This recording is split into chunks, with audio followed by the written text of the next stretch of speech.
한국은행이 사상 처음으로 기준금리를 0.5%포인트 올리는 이른바 빅스텝을 단행했습니다. 경기 침체 위험성이 있더라도 물가를 잡는 게 더 중요하다는 판단인데 잠시 후 쇼미더경제에서 전문가와 함께 진단하겠습니다. 경찰이 서해공무원 피살 사건과 탈북어민 북송 사건과 관련해 국가정보원을 압수수색했습니다. 대통령실은 앞서 탈북어민 북송 사건은 반인도적, 반인륜적 범죄 행위였다며 전 정부에 날을 세웠고 민주당은 명백한 범죄인 인도 차원이었다며 반박했습니다. 코로나19 신규 확진자가 2달 만에 4만 명을 넘어선 가운데 다음 달 말에는 하루 최대 20만 명이 될 거란 전망이 나왔습니다. 정부는 4차 접종 대상을 50대로 확대하는 등의 방역 대책을 내놨지만 사회적 거리 두기로 복귀하지는 않기로 했습니다. 수도권에 시간당 100mm 안팎의 국지성 호우가 쏟아져 KTX와 전철 1호선이 오가는 광명역이 흙탕물에 잠겼고 서울 일부 도로가 통제되고 있습니다. 집중호우는 밤까지 이어질 것으로 보여 퇴근길에 큰 불편이 예상됩니다. 시청자 여러분 안녕하십니까? 7월 13일 수요일 뉴스가 있는 저녁 시작하겠습니다. 예상대로 국내에서도 초유의 빅스텝 기준금리 인상이 현실화됐습니다. 금통위 만장일치로 결정된 오늘 금리 인상은 외환위기 시절 수준의 물가 상승을 잡기 위한 불가피한 선택으로 받아들여지고 있습니다. 하지만 고물가, 고금리가 어느 정도 지속될지 아무도 정확하게는 예단하기 어려운 상황이죠. 앞으로 미국 기준금리가 더 빠르게 뛰고 국내 기준금리도 일정 기간 계속 올라갈 경우 경기는 위축되고 가계와 기업의 부채가 더 부실화될 가능성도 제기되고 있습니다. 우리 사회의 취약계층, 특히 자영업자와 소상공인들이 부담하는 이자 비용은 오르고 기존의 금융 지원은 끊기는 이른바 금융 절벽에 대한 우려도 커지고 있습니다. 이런 상황에서 오늘 금리 인상 발표 관련 자세한 소식과 앞으로 전망 함께 짚어보겠습니다. 한국은행이 고물가를 억제하기 위해 한 번에 기준금리를 0.5%포인트 올리면서 기준금리는 연 2.25%가 됐습니다. 연말쯤엔 기준금리가 3% 정도 선까지 올라갈 수도 있을 것으로 전망되고 있습니다. 박병한 기자가 보도합니다. 한국은행 금융통화위원회가 기준금리를 연 1.75%에서 2.25%로 올렸습니다. 한 번에 0.5%포인트 올리는 빅스텝을 단행한 건 지난 1999년 기준금리 제도가 도입된 이후 처음 있는 일입니다. 지난 4월과 5월에 이어 3번 연속 인상도 사상 최초입니다. 오늘 금융통화위원회는 물가 안정을 위한 선제적 대응 필요성이 커진 점을 고려하여 기준금리를 50bp 인상하기로 결정하였습니다. 이 결정은 금통위원 전원 일치였습니다. 급격한 기준금리 인상의 이유는 물가 급등 때문입니다. 6월 소비자 물가지수는 지난해 같은 달보다 6% 올라 외환위기 당시인 1998년 11월 이후 23년 7개월 만에 가장 높은 상승률을 보였습니다. 앞으로 1년 뒤에 물가 상승률을 전망하는 기대 인플레이션율도 지난달 3.9%를 기록해 10년 2개월 만에 가장 높았습니다. 물가를 일단 진정시키고 그리고 기대 인플레를 좀 잡아야 되거든요. 자꾸만 사람들이 물가 상승에 대해 기대를 하게 되면 이게 걷잡을 수가 없거든요.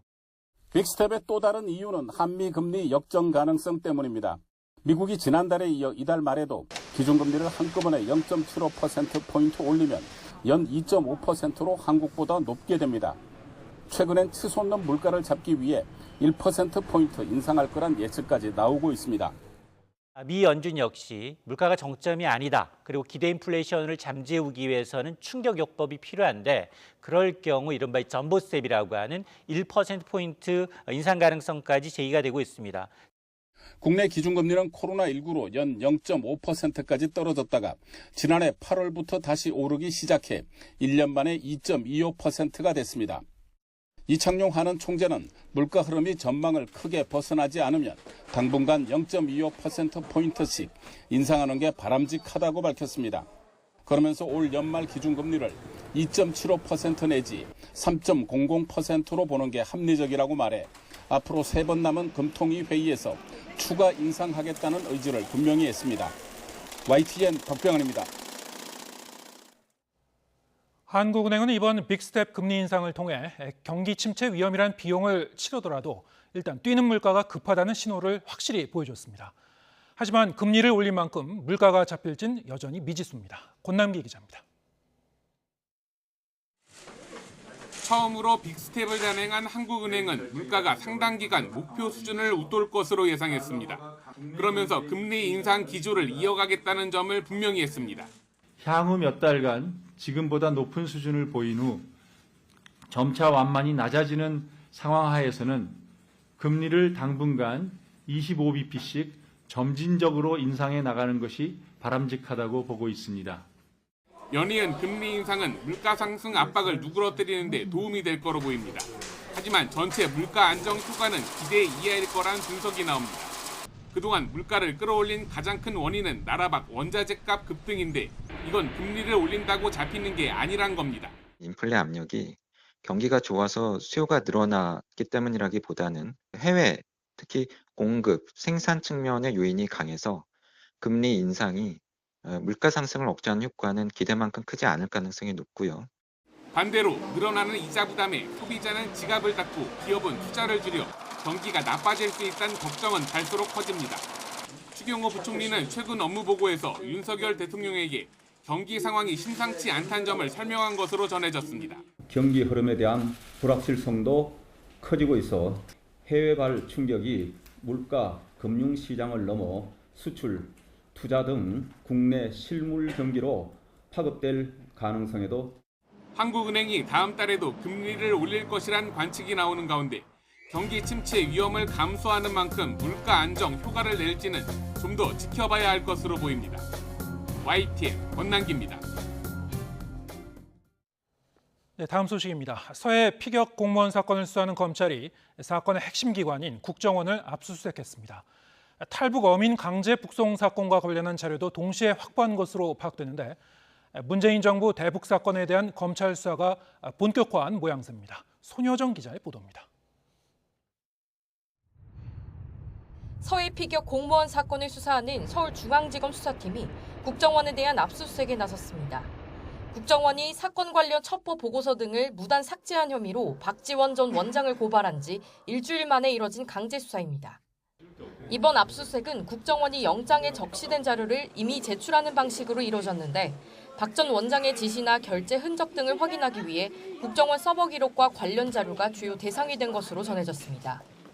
이미 검찰은 박 전 원장 등을 고발한 국정원 관계자를 불러 전반적인 사실관계를 확인했습니다.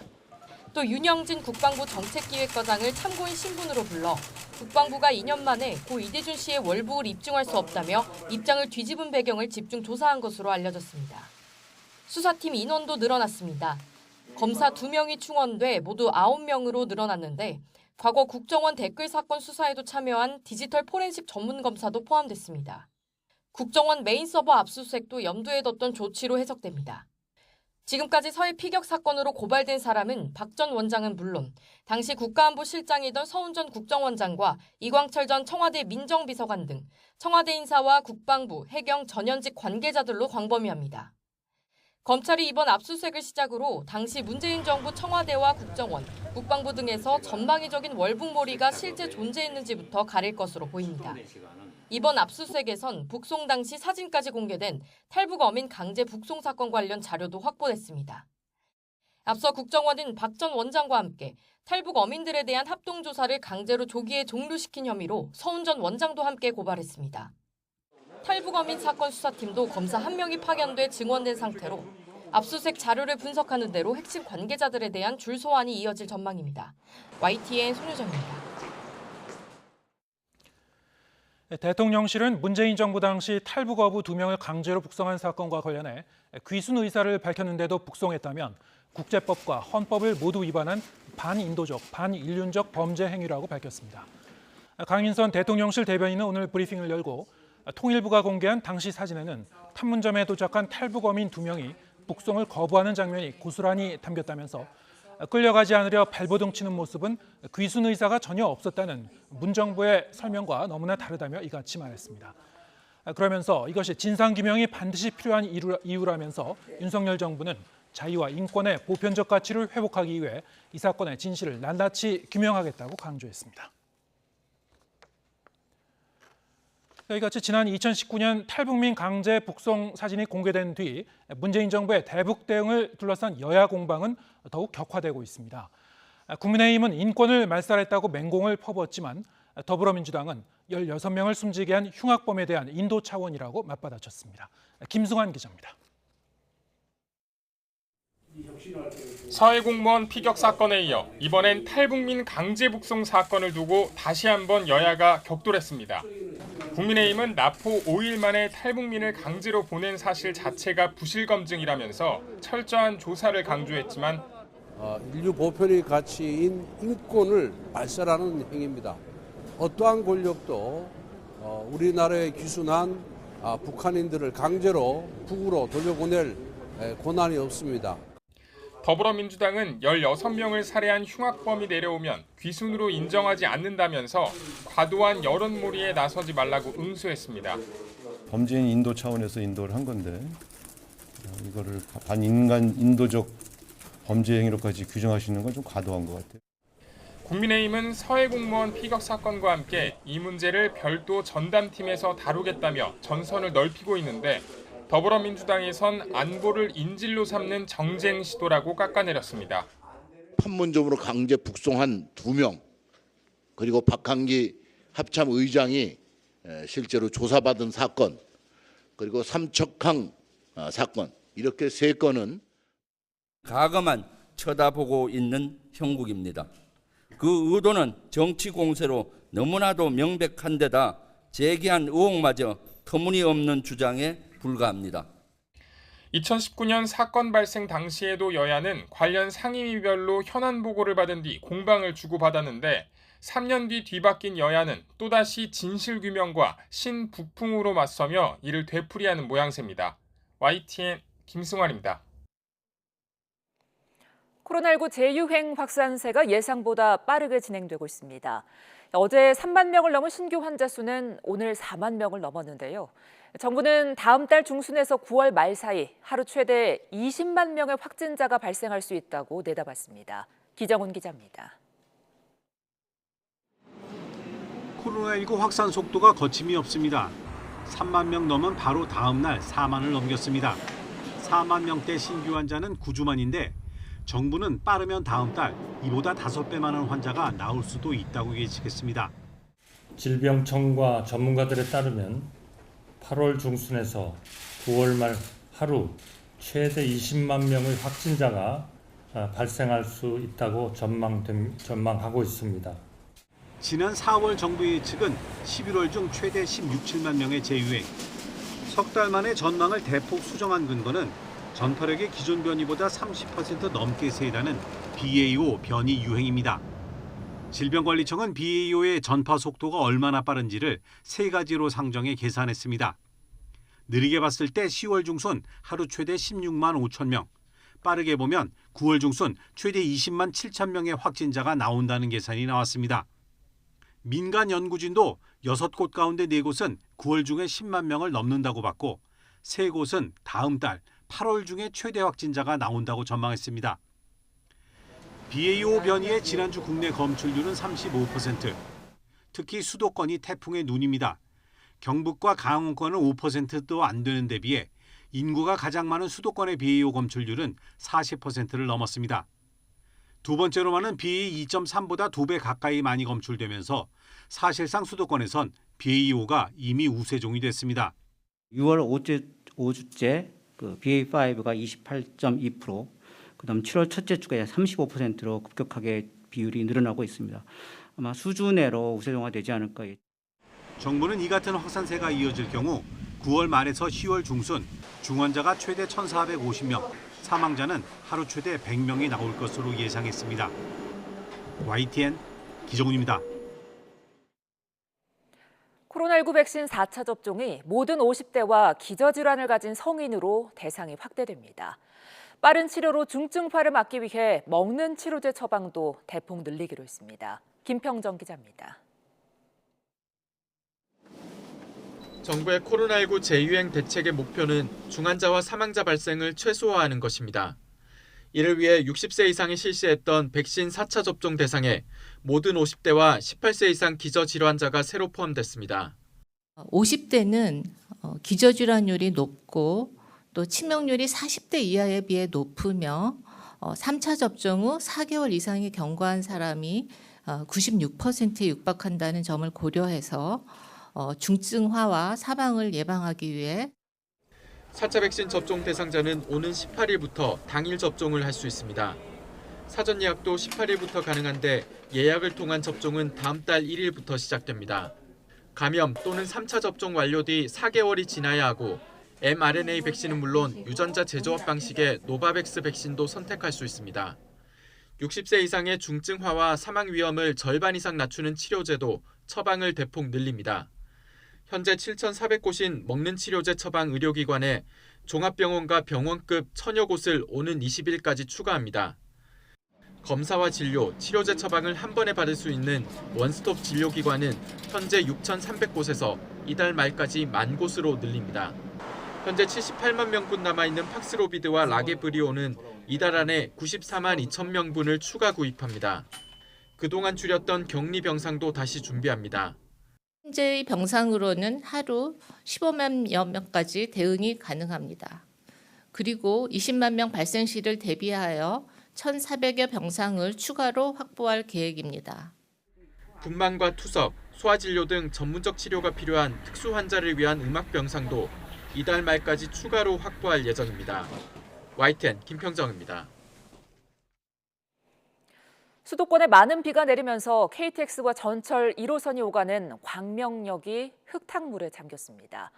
열차 운행은 중단되지 않았지만 일부 선로와 승차장 등의 물에 잠겨 이용객들의 불편이 이어지고 있다는데요. 취재기자 연결해 자세한 이야기 들어봅니다. 이준엽 기자. 네, 사회일보입니다. 네, 광명역 현재 상황 어떻습니까? 네, 일단 현장 모습 먼저 보시겠습니다. 승차장 천장에서 물이 줄줄 흘러내립니다. 침수가 심한 곳은 흙탕물이 발이 첨벙될 정도로 들어차 있는데요. 에스컬레이터, 승차장 할 것 없이 여기저기 흙빛으로 얼룩진 모습입니다.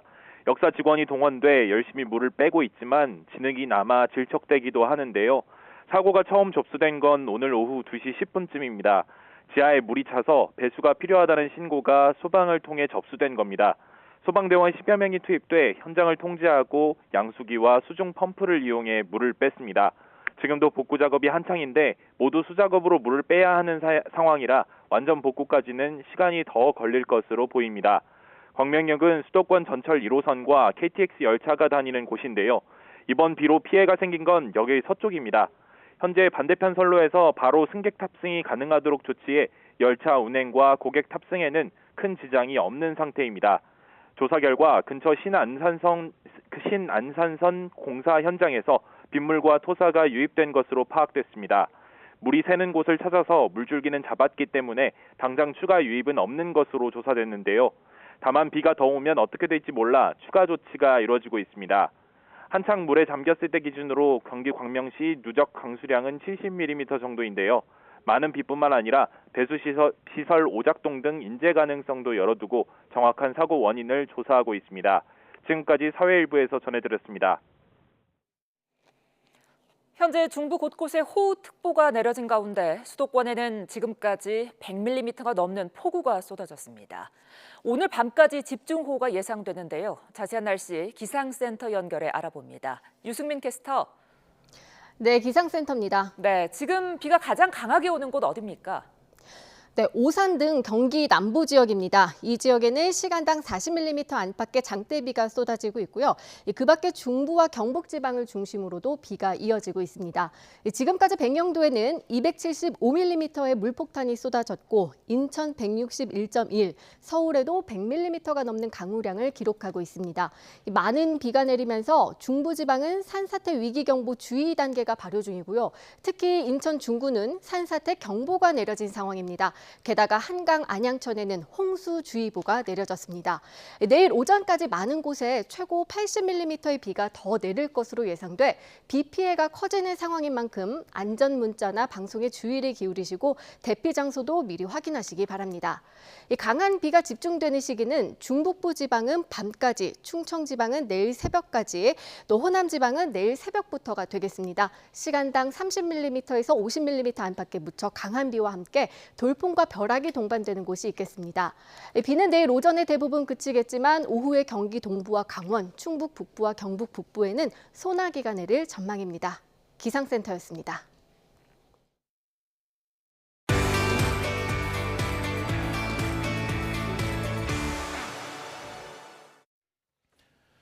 네, 한국은행이 사상 처음으로 기준금리를 0.5%포인트 인상하는 빅스텝을 단행했죠. 이번 금리 인상이 우리 경제에 어떤 영향을 미칠지 쇼미더경제에서 박종호 명지대 특임 교수와 함께 자세히 알아보겠습니다. 어서 오세요. 예, 안녕하세요. 네. 자, 이 빅스텝 0.5%포인트 인상이라고 하면은 뭐 통상적인 이 금리 조정의 한 두 단계를 한꺼번에 이제 조치를 단행한 건데 비유적으로 얘기하면 뭐 자동차 주행하다가 이제 갑자기 급제동 거는 그런 양상 같습니다. 어떤 의미가 담겨 있는 건가요? 네, 사실 원래 정책을 위반한다라는 것은 가장 피해야 될 것이 바로 뭐냐면 정책의 기조를 급격하게 바꾸는 데 있습니다. 네. 정책이라는 건 쉽게 얘기해서 경제 활동을 수행하는 어떤 환경을 제공해 주는 건데 그게 어떤 이유로든 급격히 변화된다는 것은 시장에 큰 충격을 가져다 줍니다. 이 사실을 누구보다 잘 알고 있는 한은에서 이렇게 우리나라 최초로 두 단계 동시에 금리를 인상한다라는 것은 달리 말하면 그만큼 물가가 좀처럼 잡히지 않고 있다라는 것이고 네. 더 정확히 말하면 물가 상승의 속도나 폭이 더욱더 악화되고 있다라는 점입니다. 대표적으로 말씀드리면요. 물가 상승률이 3%에서 5%로 올라가는 데까지는 7개월 가까이 걸렸는데요.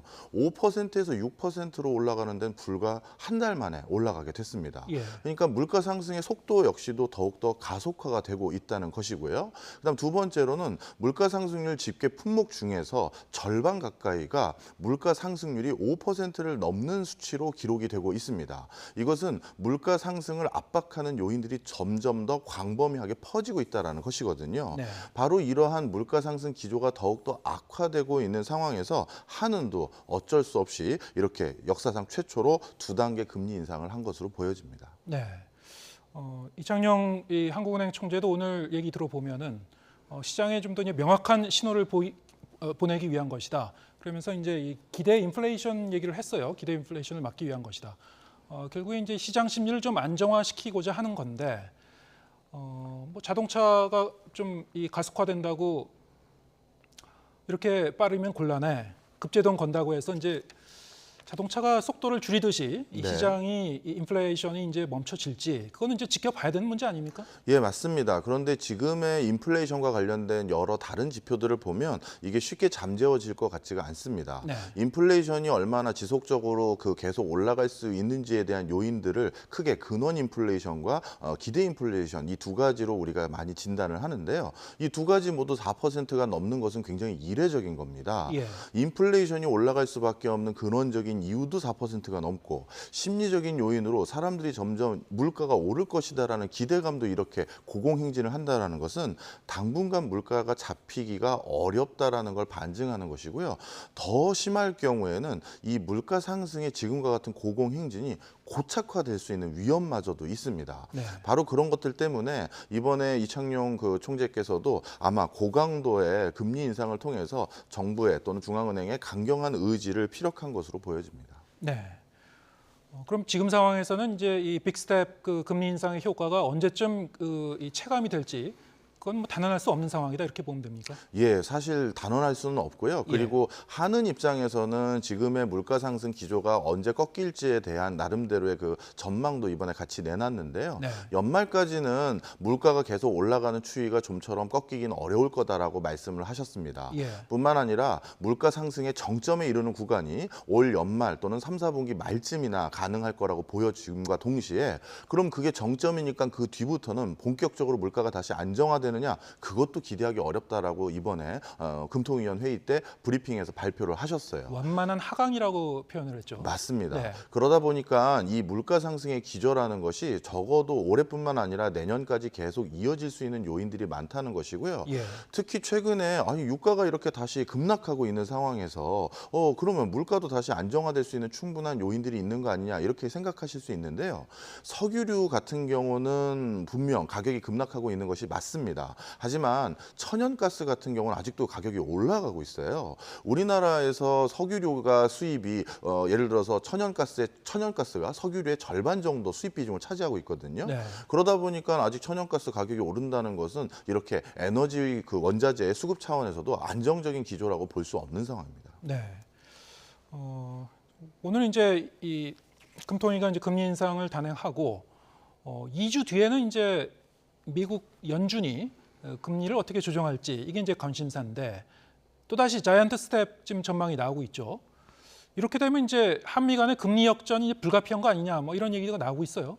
네, 맞습니다. 역사상 이제 한 3차례 정도 한미 간의 금리 역전이 일어났습니다. 통상적으로 우리나라처럼 미국보다는 좀 더 신흥국에 부합하는 형태의 국가들 같은 경우 네. 더 높은 이자를 지급한다라는 그런 환경을 제공해야지만 외화 자금이 유출되지 않은 것이 사실입니다. 그런데 역사상 우리가 금리 역전이 일어났던 3차례를 비교해 봤었을 때 금리 역전이 일어났다고 해서 곧바로 대규모 외화 자금이 유출되거나 꼭 그렇지만은 않았었습니다. 그리고 이번에 미국이 금리 인상을 전격적으로 단행할 경우 또다시 금리 역전이 일어나긴 합니다만 예전에도 그 미국과 우리나라의 금리 역전의 그 폭이 100pp 이상이 됐었어도 나름대로 일정 기간 안에는 우리나라 금융시장이나 이런 것들이 안정화가 계속 된 적이 있었거든요. 네. 물론 그때 그랬다고 해서 이번에도 꼭 그렇게 된다라는 보장은 없습니다만 반대로 금리 역전이 됐기 때문에 외화 자금이 무조건 유출되거나 금융시장에 큰 교란이 있다 이렇게 보기도 어렵습니다. 네.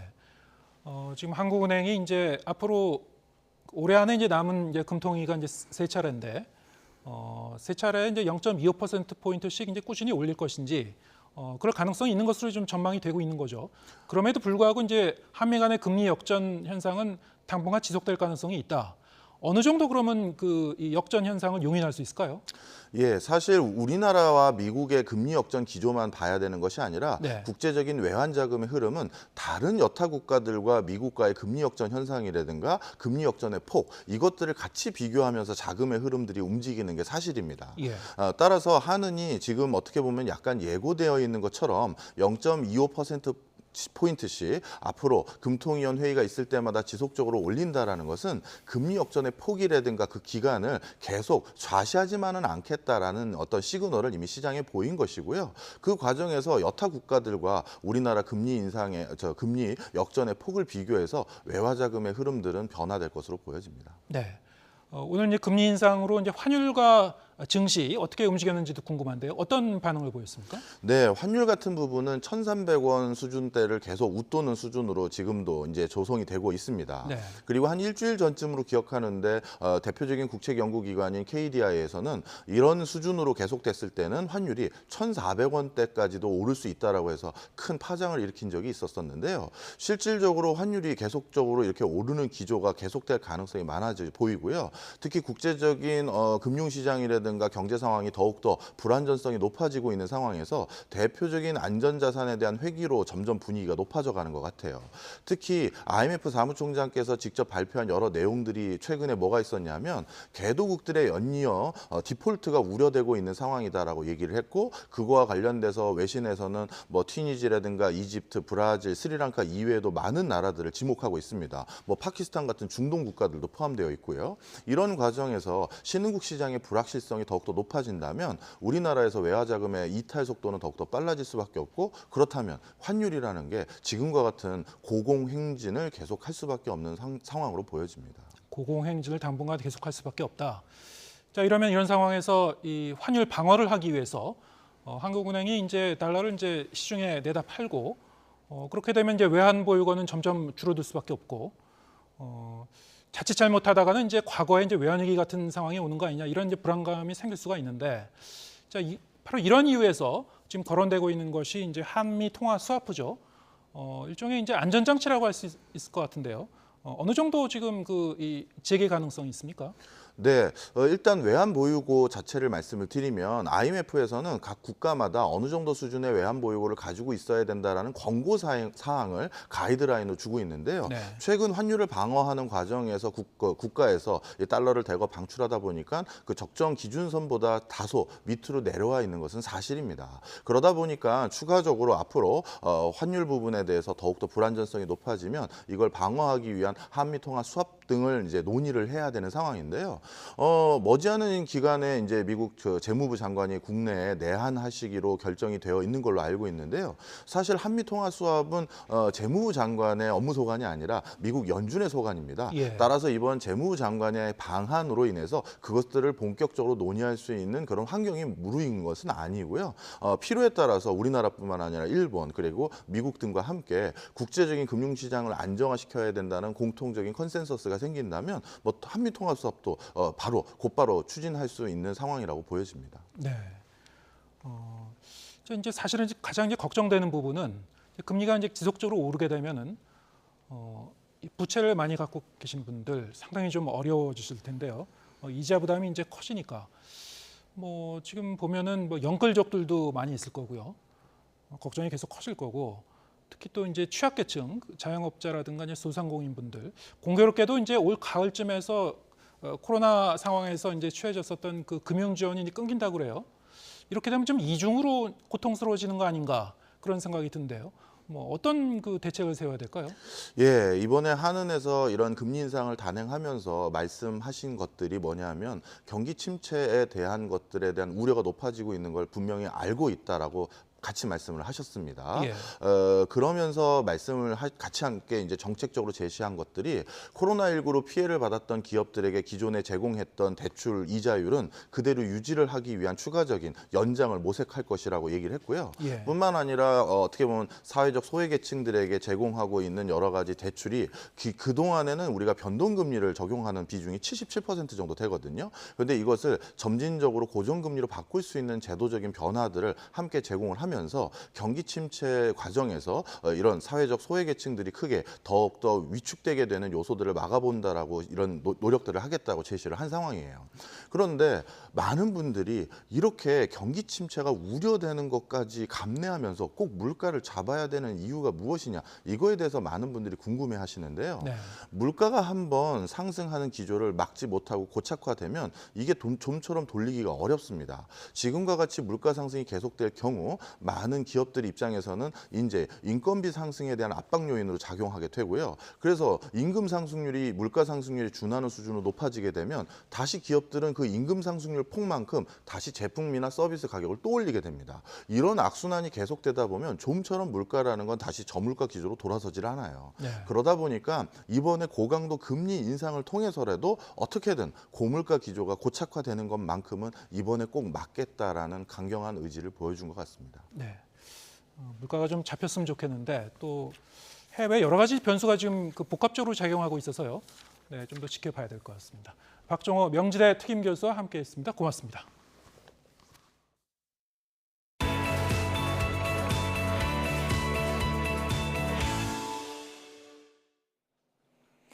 지난달 50명 넘는 사상자가 발생한 대구 변호사 사무실 화재는 민사소송에 잇따라 패소한 피의자가 고의로 불을 지른 방화살인으로 결론 내려졌습니다.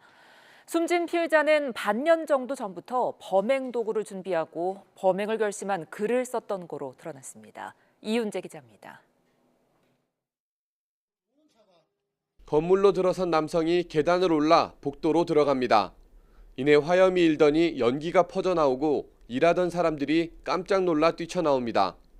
지난달 9일 50명 넘는 사상자가 발생한 변호사 사무실 화재 사건의 현장 모습입니다. 전담팀을 꾸려 한 달 넘게 수사한 경찰은 53살 A씨가 저지른 방화 살인으로 결론 내렸습니다.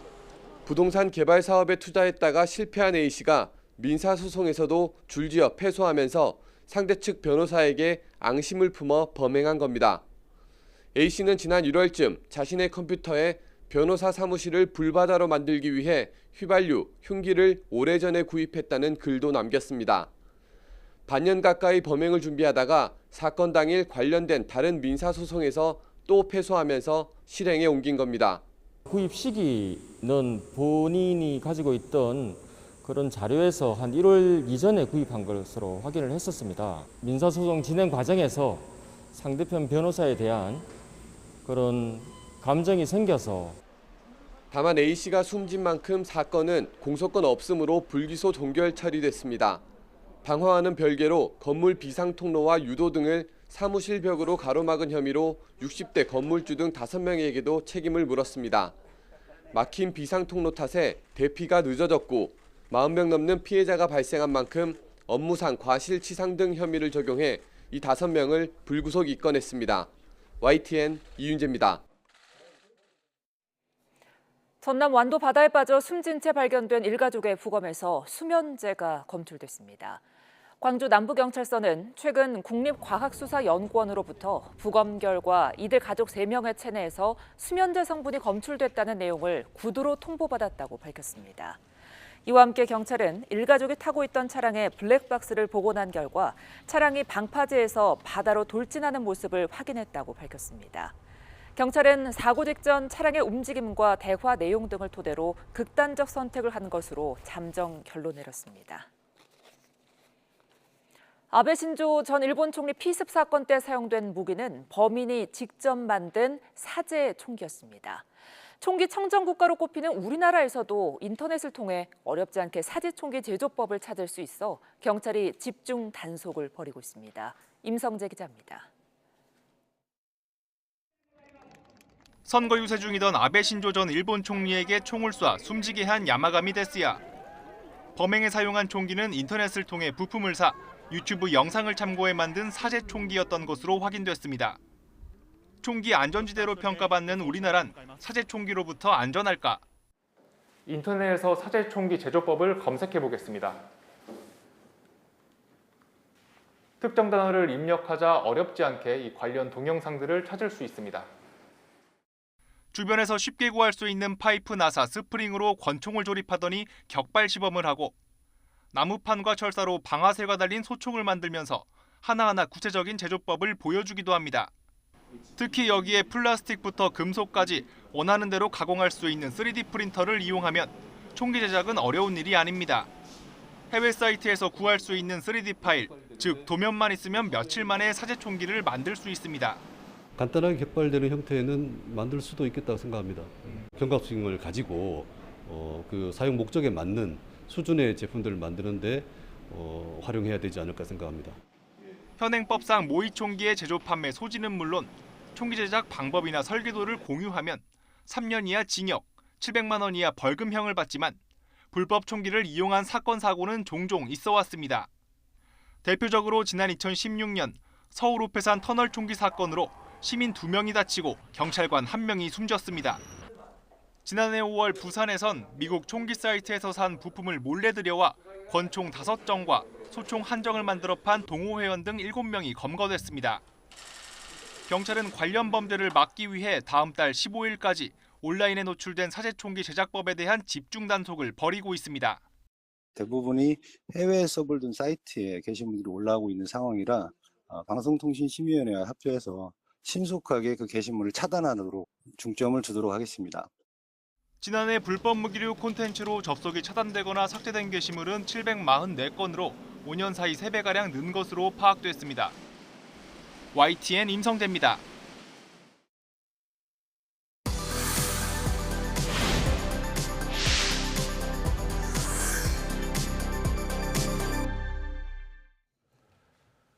당 윤리위에서 중징계를 받은 뒤 자명에 들어간 이준석 대표가 징계 닷새 만에 근황을 공개했습니다.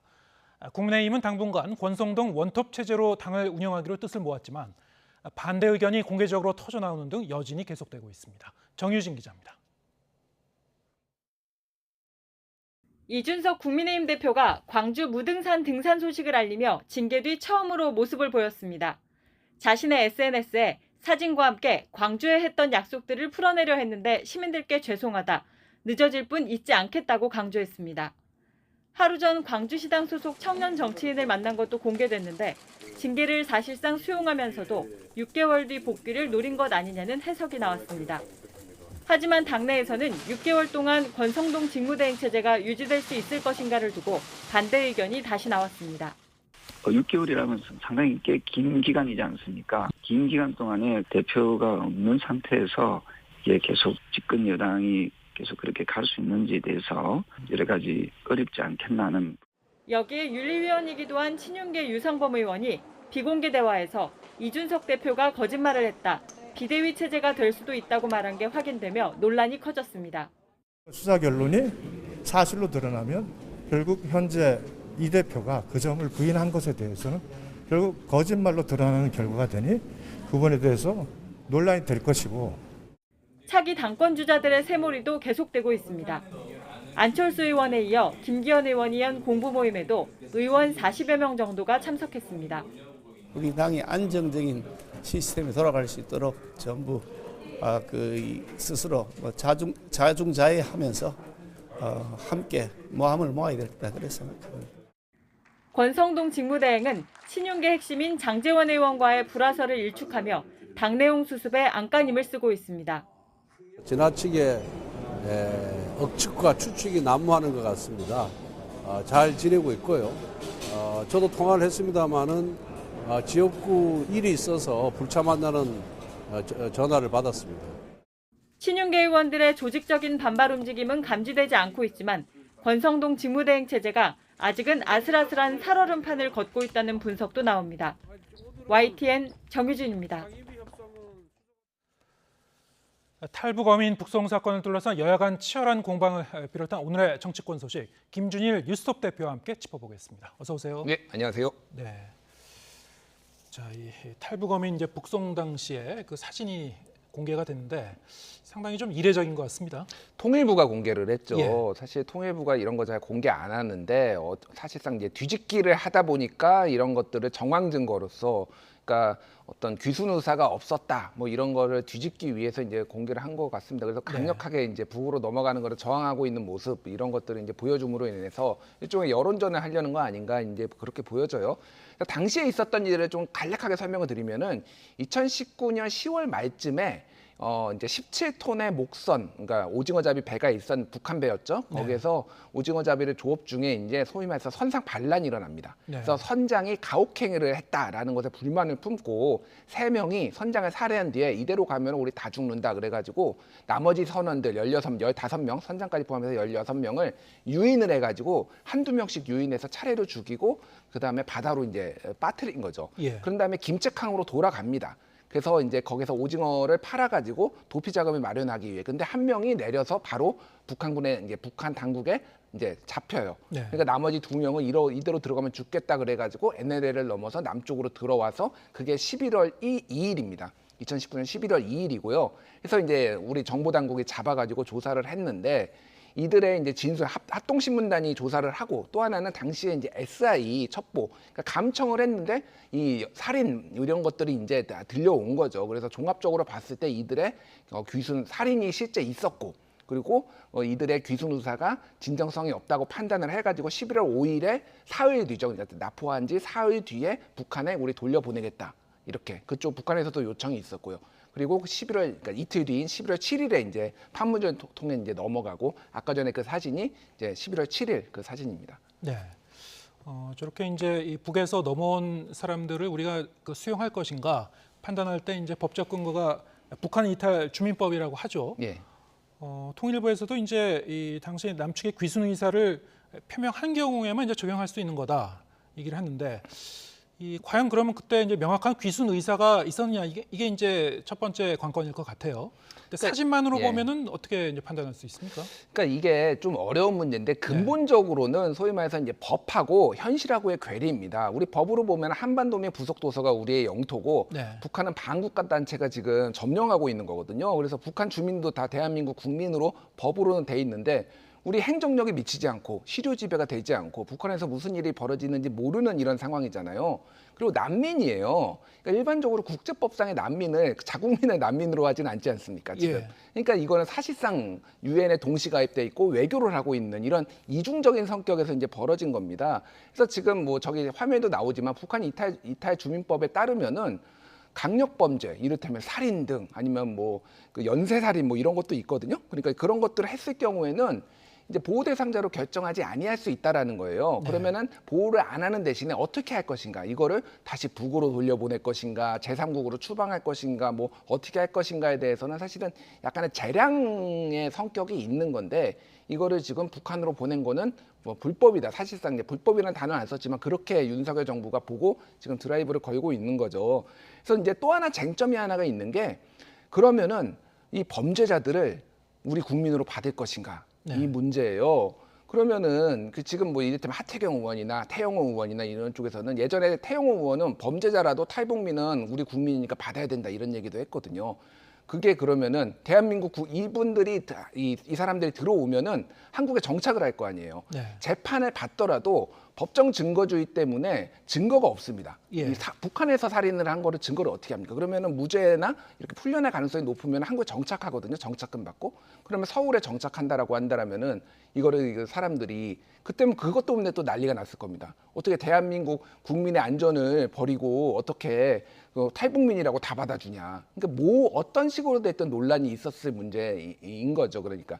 근데 그러니까 그러면은 예를 들면은 뭐 하태경 의원이나 태영호 의원께 그러면 질문을 드리고 싶은 거는 만약에 그럼 강남구나 뭐 해운대구에 이 사람들이 정착하면은 그러면은 받아주시겠냐라는 거죠. 그 주민들은 좋아하겠냐라는 거죠. 이런 딜레마들이 사실 있는 거예요. 그러니까 네. 이런 부분들을 조금 이제 여야의 시각들 그리고 인권에 대한 시각들이 첨예하게 부딪히고 있는 사안이다 이렇게 볼 수 있겠습니다. 여러 가지 면에서 논란의 소지가 있다. 다시 한번 정리를 하면은 일단 1차적으로는 좀 정부 통일부의 입장은 어제 사진을 이제 이렇게 공개를 한 이유도 뭔가 좀 당시의 조치가 이제 잘못된 조치였다라는 그런 이미지를 주고 있는 것 같고요. 이 북송된 이 북한 주민들이 이제 안 가려고 발버둥 치는 그런 모습이 잡혀서 과연 이제 명확한 귀순 의사가 있었는가 여기에 대해서 뭐 의문을 표시할 수 있는 그런 사진이긴 한데 지금 말씀하신 대로 그러면은 많은 사람을 이제 죽이고 그런 어떤 큰 범죄를 저지른 사람을 그럼 어떻게 수사해서 어떻게 이제 판정을 내릴 건가, 어떻게 판결할 건가, 이건 이제 또 다른 문제다 이거죠. 그렇죠. 예. 그러니까 뭐 남과 북이 뭐 합동 수사를 할 수도 없는 것이고. 그러니까 뭐 북한이 뭐 증거를 제시해 줄 이유도 없고 예. 그렇게 되는 거고 그래서 당시에 보수 진영에서도 이걸 문재인 정부가 이제 혐의가 있는 살인 혐의가 있는 사람들을 북송한 것에 대해서 칭찬을 했어요. 예를 들면은 김무성 전 새누리당 대표 같은 경우에도 잘 보냈다 이런 흉측한 놈들을 받아서 되겠냐 그때 얘기를 했고요. 그리고 또 이해운 당시에 정보위원장 같은 경우에도 당국의 정보를 다 이제 브리핑을 받은 다음에 이 국민들 사이에 이런 위험한 사람들이 도래다니게 해서는 안 된다 이런 얘기를 또 했어요. 그리고 최근에는 그 동아일보의 주성하 기자라고 있습니다. 이게 탈북민 출신이거든요. 그렇죠. 페이스북에 본인이 이런 거를 썼어요. 흉악범들까지 받아야 했나. 예를 들면은 이 사람들도 대한민국 국민이면은 살해당한 16명도 대한민국 국민이라는 거예요. 같은 논리로. 그러면 이 사람들은 처벌을 받아야 되는 게 맞다라는 이제 취지에 해서 이거 자체도 사실은 보수 진영에서도 당시나 지금에서도 논란이 있다라는 거죠. 그러니까. 네. 어쨌든 이번에 이제 의혹은 다시 한번 제기됐기 때문에 뭐 검찰 수사 결과를 좀 기다릴 필요는 있을 것 같긴 한데요. 좀 실체적인 진실이 이제 앞으로 좀 규명돼야 되겠죠. 일단은. 근데 이게 뭐 검찰 수사를 거쳐서 이런 정치적인 공방까지 말끔히 정리될 수 있을지는 잘 모르겠습니다. 그러니까 검찰 수사가 이제 핵심적인 게 네. 만약에 16명을 죽인 것 자체가 조작이었다. 이러면은 이거는 이견이 없습니다. 그거는 이제 서훈 국정원장을 비롯해서 국정원 관계자들이 처벌을 받아야 되겠죠. 예. 근데 국정원이 애시당초 서훈 국정원장을 고발을 한 내용이 뭐냐면은 충분히 수사를 안 했다라는 거예요. 당시에 이제 그 어부 2명이 직접 진술했었던 내용인가요? 국정원 조사에서? 국정원 조사에서 어떤 내용까지 진술을 했는지는 모르겠으나 뭉뚱그려 가지고 이거를 통일부에서 이제 브리핑을 했는데 정부의 당시에 발표 내용이었다. 어쨌든. 언론 보도를 보면은 감청 SI 자료하고 그리고 이들을 이제 고도의 심리 전문가가 이제 했는데 이들의 귀순의 진정성이 없다라는 게 뭐냐면은 한마디로 자유를 찾아온 게 아니라 범죄를 피해서 왔다라는 거예요. 그런 부분들을 판단을 한 건데 이거 자체가 만약에 조작이라면은 서훈 국정원장도 처벌을 면할 수가 없죠. 그런데 그게 국정원이 만약에 조작 정황이 있었으면 애시당초 고발을 이게 조작 정황이 있다라고 고발을 했겠죠. 이거를 충분히 조사를 안 해서 이제 고발을 했다라는 건데 그러면 얼마나 조사를 하면 충분히 조사를 하는 건지 이게 그러니까 정치적으로 그러면 이거를 법적으로 처벌을 할 수가 있는 건지 충분히 조사를 안 했다고 해서 뭐 이런 것들이 굉장히 쟁점으로 남을 가능성이 있습니다. 알겠습니다.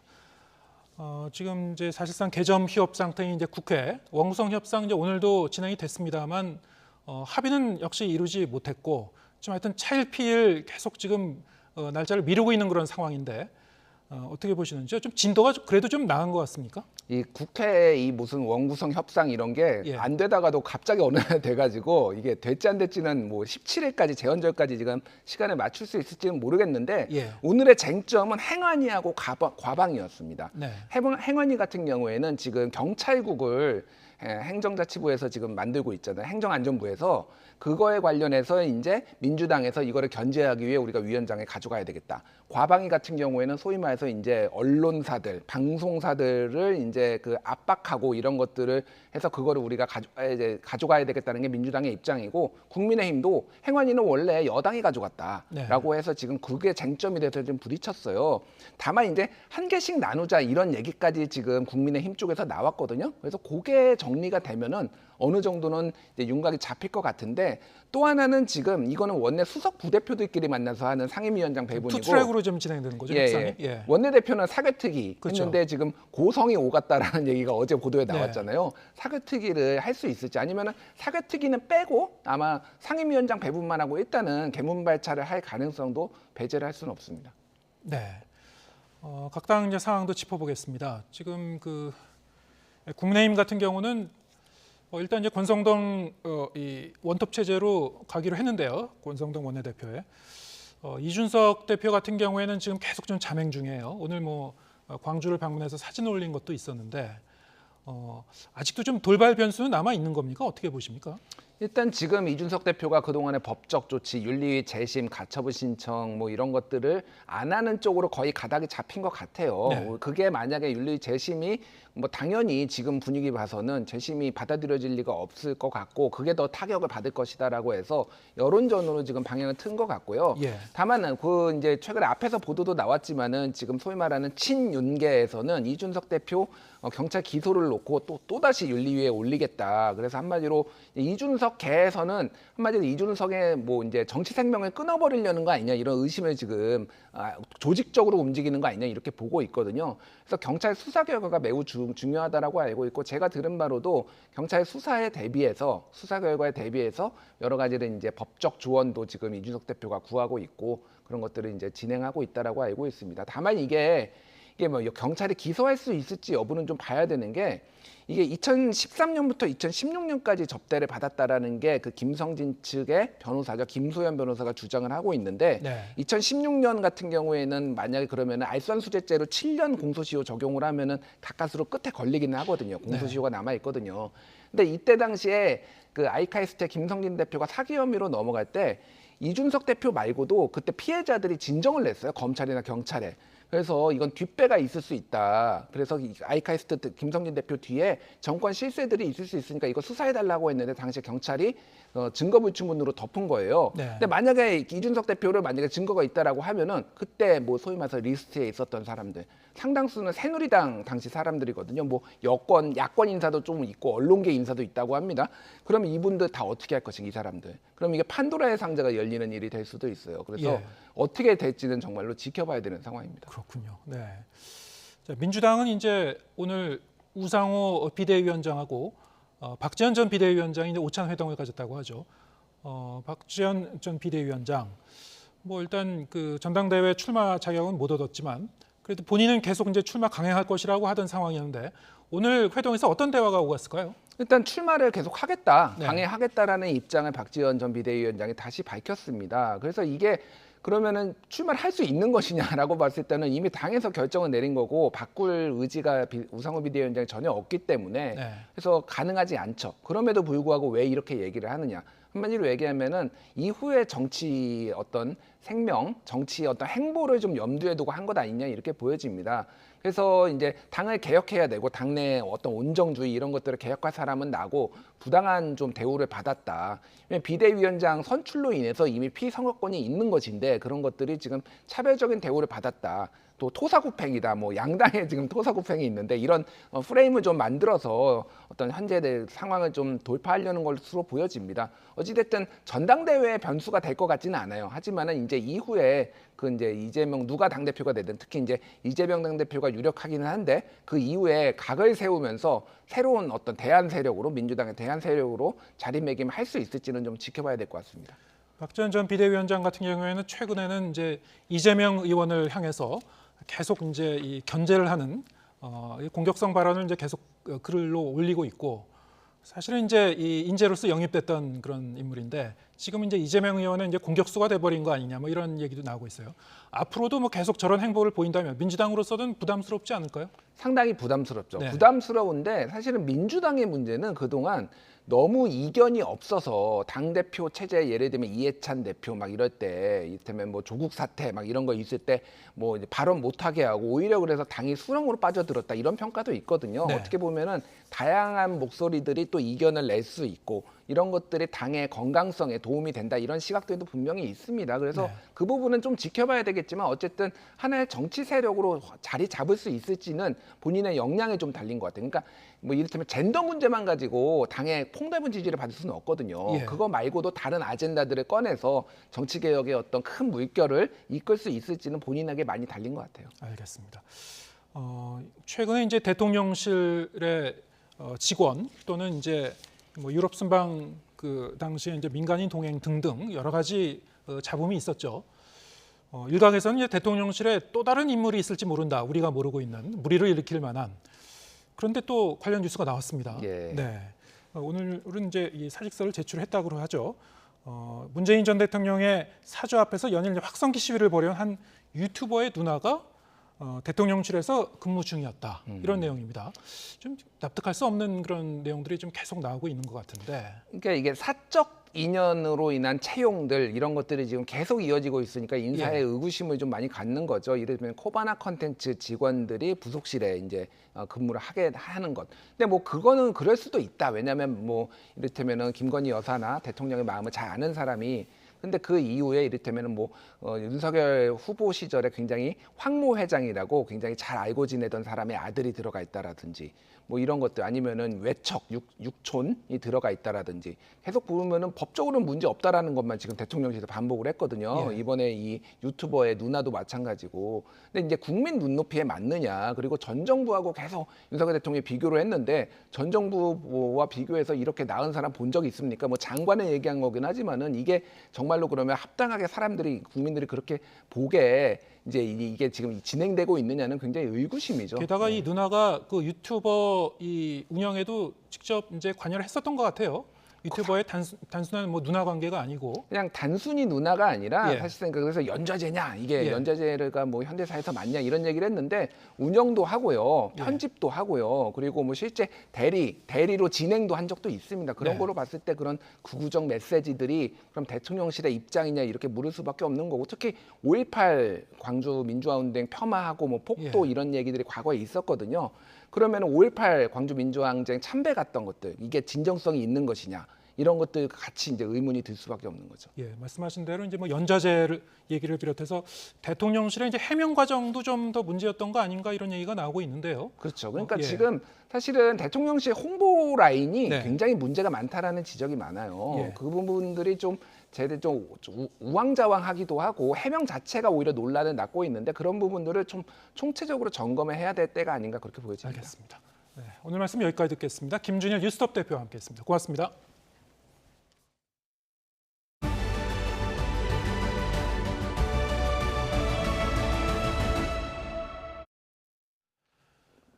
넷플릭스 드라마 오징어 게임과 주연 배우 이정재 등이 미국 방송계 아카데미상으로 불리는 에미상 후보 14개 부문에 올랐습니다.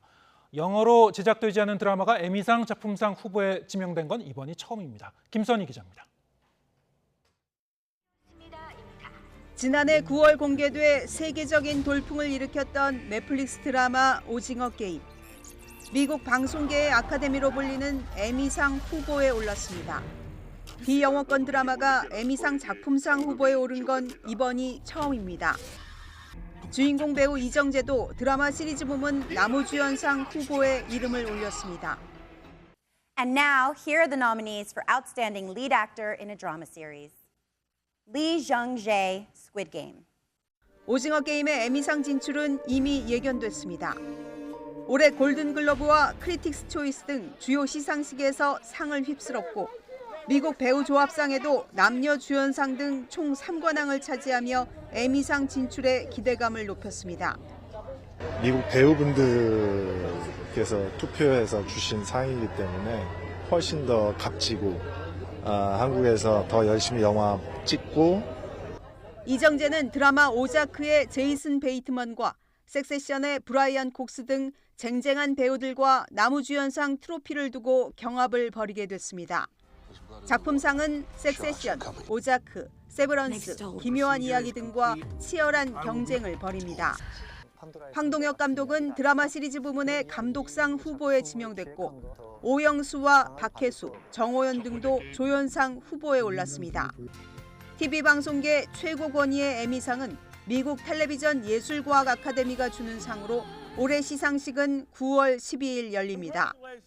에미상 수상이 확정되면 한국 콘텐츠는 영화에 이어 드라마까지 또 한 번 새 역사를 쓰게 됩니다. YTN 김선입니다. 네, 요즘 주변에 이 드라마 재밌다고 하는 분들 많습니다. 자폐 스펙트럼 장애를 가진 천재 변호사의 이야기를 다룬 이상한 변호사 우영우인데요. 낯선 채널에서 방영되는 이 드라마가 열풍을 넘어 신드롬을 일으키고 있습니다. 최하영 기자가 취재했습니다. 제 이름은 똑바로 읽어도 거꾸로 읽어도 우영우입니다. 기러기 토마토 스위스 인도인 별똥별 우영우. 역삼요. 요즘 낯선 채널에서 방영되는 이 드라마가 돌풍을 일으키고 있습니다. 자폐 스펙트럼을 가진 천재 변호사 우영우가 허를 찌르는 방식으로 사건을 해결하는 이야기인데 첫 회 시청률 0.9%로 시작해 단 4회 만에 5%대를 돌파했습니다. 네로라 하는 영화와 지상파 드라마, OTT를 모두 제치고 인기 콘텐츠 1위에 오를 정도입니다. 요즘 막 현실도 너무 힘든 일들도 많고 또 다른 드라마들은 약간 자극적이거나 해서 좀 보면서 마음이 편하지 않았는데 이 드라마는 보면서 마음이 힐링되고 치유받는 느낌이 드는 것 같아요. 이 드라마가 시청자에게 스며든 이유는 장애를 불편하지 않게 다룬다는 겁니다. 불쌍하고 보호하는 대상으로 삼기보단 그저 인물이 가진 하나의 특성으로 그려지는데 우영우를 배척하는 악역도 이 드라마엔 없습니다. 대신 우영우의 시선에서 편견을 바라보며 우리가 실제 우영우를 만났을 때 어떻게 대해야 하는지 방법을 알려주기도 합니다. 자폐아들도 우리 일반인들과 같이 동일하게 같이 어울리면서 살아갈 수 있다는 걸 갖다가 보여주는 것 같아갖고 그 컨셉이 되게 마음에 들어요. 이 무공의 힐링 드라마가 단순히 인기를 넘어 신드롬을 일으키고 있습니다. 시청률 급상승과 함께 드라마 제작사의 주가가 덩달아 뛰어올랐고 핫플레이스 서울 성수동에는 벽화가 등장해 인증샷 대열에 합류했습니다. 게다가 신생 채널의 존재감까지 확실하게 알리며 채널의 경계를 넘어 콘텐츠로 승부하는 시대도 새롭게 열었습니다. YTN 최하영입니다.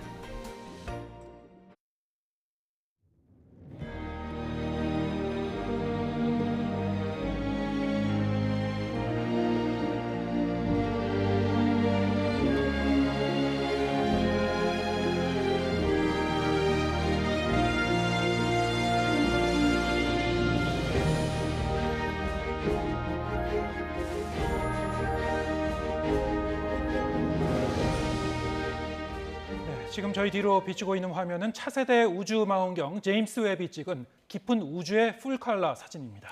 미 항공우주국이 공개한 이 사진들은 인류 역사상 우주의 가장 깊은 곳을 촬영한 것인데요. 빅뱅 이후 우주 탄생의 비밀을 풀어줄 열쇠가 될 것으로 기대되고 있습니다. 이상순 기자입니다.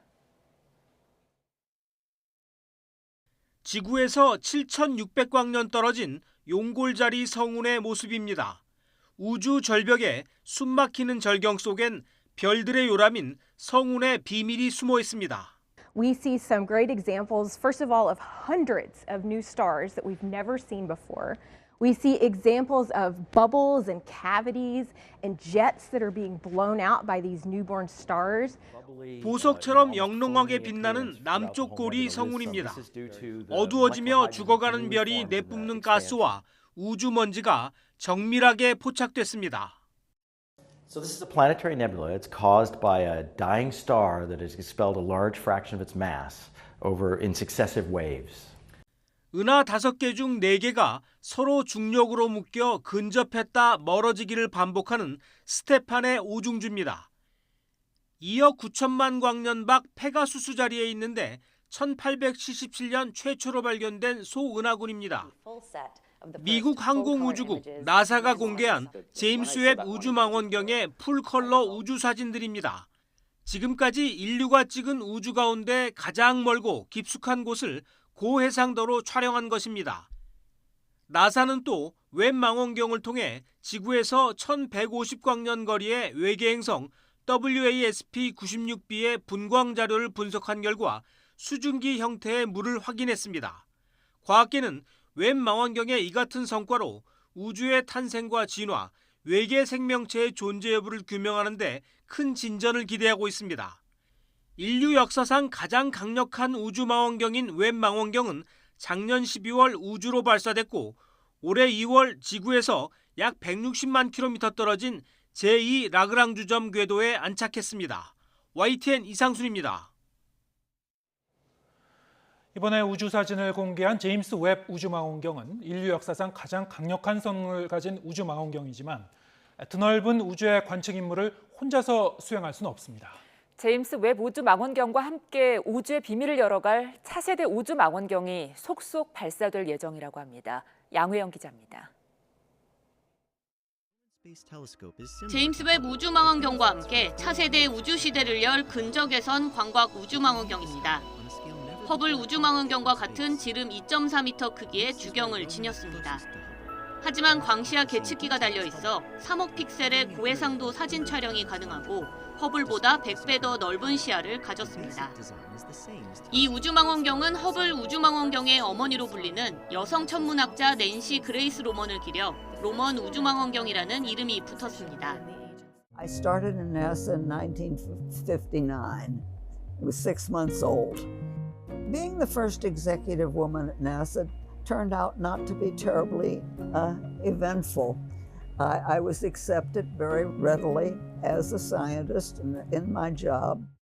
로먼 우주망원경에는 특별한 장비도 실리는데 밝게 빛나는 별빛을 가려주는 코로나그래프 계측기입니다.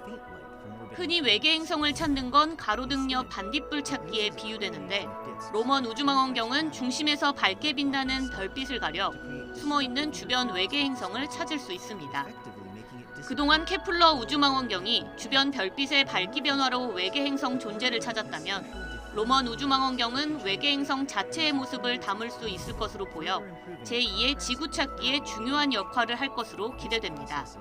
W first will do is it will have what we call a coronagraph. A coronagraph lets us image and characterize really dim planets next to very bright stars. 로먼 우주망원경은 원래 2025년 발사 예정이었으나 코로나19로 인해 2027년 5월 발사로 연기됐습니다.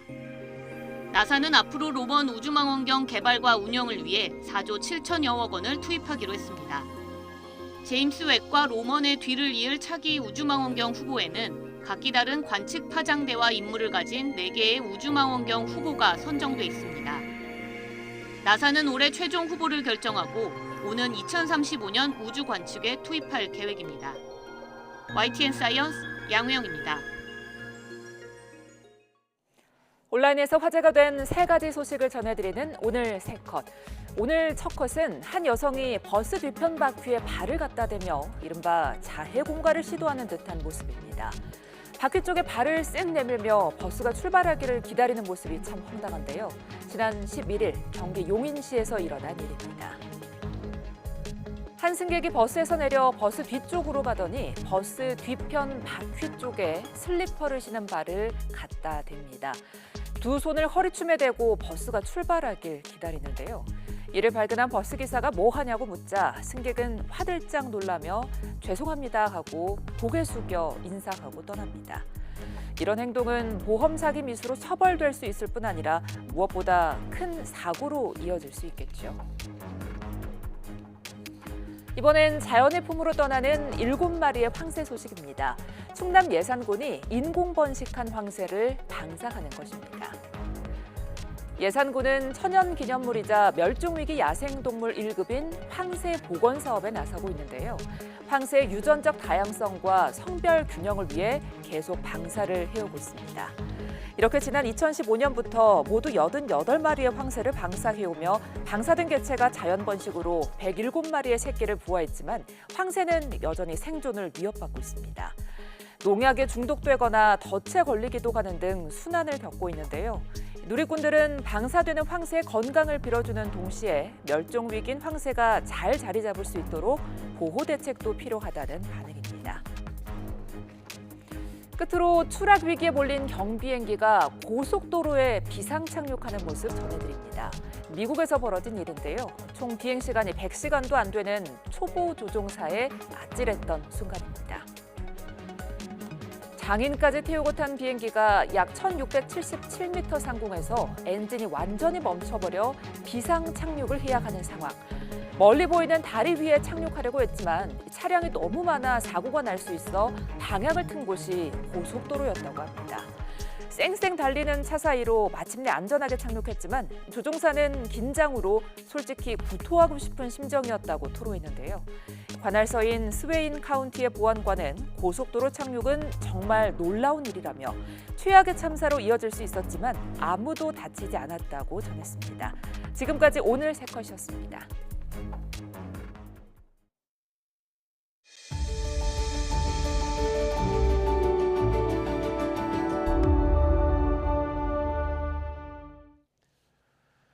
지난 5월 24일 미국 텍사스주 유벨디 초등학교에서 발생한 총격 참사로 학생 19명과 교사 2명이 숨졌습니다.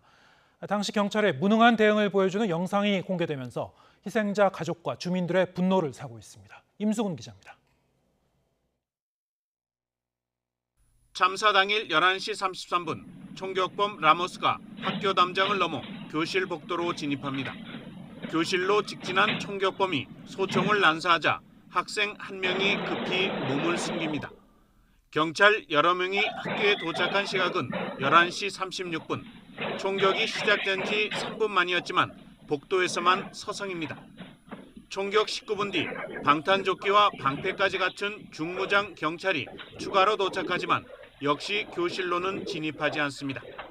그 사이 교실에서 다시 총성이 울렸고 총격 시작 77분, 학교 도착 74분이 지난 12시 50분, 마침내 경찰이 학교 문을 부수고 라모스를 사살합니다. 앞서 텍사스 경찰 당국은 현장 경찰의 대응을 처참한 실패로 규정하고 잘못을 공식 인정했습니다. There's compelling evidence that the law enforcement response to the attack at Robb Elementary was an abject failure and antithetical to everything we've learned over the last 2 decades since the Columbine massacre. 그동안 경찰의 무능한 대응을 비판해온 희생자 가족과 주민들은 영상이 공개되자 분노했습니다. They got their weapons, they got all their protective gear on, standing there. 911 calls coming in from this child saying, I can hear them tell them to come in. 그러나 현장에 있던 경찰서장은 자신이 현장 지휘관인 줄 몰랐다면서 총기 난사를 인질극으로 오판했을 뿐이라며 몸을 사린 게 아니라고 주장했습니다. YTN 임수근입니다. 러시아군이 우크라이나 동부 돈바스 지역 장악을 위해서 군사력을 집중하고 있는 가운데 우크라이나군은 러시아가 점령한 남부의 헤르손 지역 수복을 위한 반격에 나섰습니다. 유럽연합 EU는 우크라이나에 10억 유로, 우리 돈 1조 3천억 원을 추가로 지원하기로 했습니다. 이동원 기자의 보도입니다. 러시아가 개전 초부터 점령한 우크라이나 남부 헤르손 지역에서 거대한 폭발이 일어났습니다. 러시아군의 탄약고가 우크라이나군의 공격을 받아 폭발한 것입니다. 위성 사진을 보면 무기고로 추정되는 건물이 흔적도 없이 사라진 것을 확인할 수 있습니다. 러시아가 우크라이나 동부 돈바스 지역 장악을 위해 병력을 집중하는 사이 우크라이나는 남부 지역을 수복하기 위해 공습과 포격을 집중하고 있습니다. 특히 공격의 정확도를 높이기 위해 미국이 제공한 고속기동 포격 로켓 시스템이 사용된 것으로 전해졌습니다. Окупанти вже дуже добре відчули, що таке сучасна артилерія. І у них не буде безпечного тилу ніде на нашій землі, яку вони окупували. 이에 대해 러시아는 우크라이나군의 포격으로 민간인 거주 지역이 파괴됐다며 관련 영상을 방송으로 내보내면서 전쟁 범죄라고 비난했습니다. К негодованию это сделано по приказу президента страны, за которого люди, которые погибли в том числе. 전쟁이 끝날 기미를 보이지 않는 가운데 유럽연합EU는 우크라이나에 10억 유로, 우리 돈 1조 3천억 원을 추가 지원하기로 했습니다. 이에 따라 EU의 우크라이나에 대한 재정 지원은 22억 유로로 늘었습니다. 전쟁 발발 이후 EU로 향했던 피난민 700만 명 중 300만 명은 우크라이나로 돌아간 것으로 확인됐습니다. YTN 이동원입니다. 네, 오늘 뉴스가 있는 저녁 여기서 인사드리겠습니다. 잠시 뒤에는 뉴스 퍼레이드가 이어집니다. 저희는 내일 저녁 7시에 다시 찾아뵙겠습니다. 함께해 주신 여러분 고맙습니다.